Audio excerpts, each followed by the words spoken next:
It's a mystery that has beguiled mankind since the beginning. Ultimately, what we're trying to do is ask profound questions like, are we alone in the universe? And if we found that answer, that would be a transformative moment in human history. The last 25 years have been transformative. When Hubble was launched, the only planets we knew about were those orbiting our sun.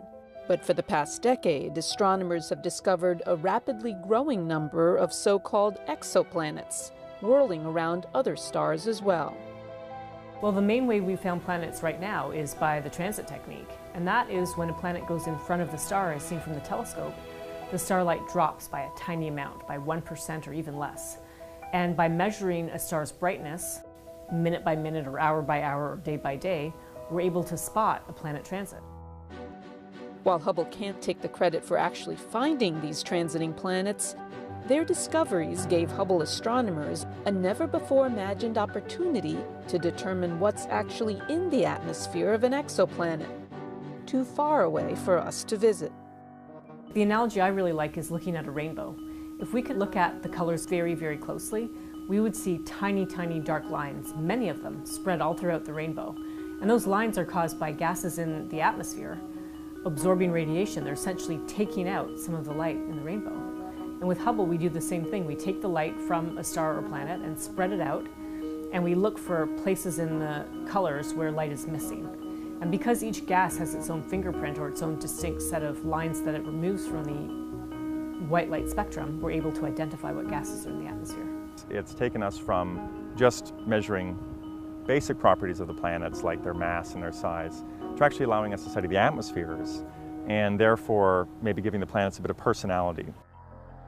And as it turns out, those personalities are not like the ones found in our solar system.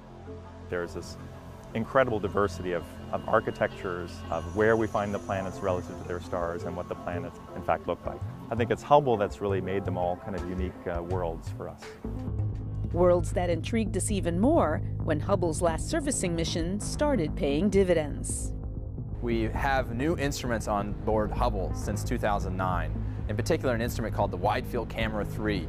We're using it to measure the water abundance in planetary atmospheres. We're using it to study the temperature structure in planet atmospheres. And we're using it to study weather patterns on exoplanet atmospheres. But right now, Hubble is only really telling us about the atmospheres around giant planets, many times larger than our own. So in some ways, we see the giant planets as a stepping stone to see if we can observe them and understand them for our future quest for life beyond Earth.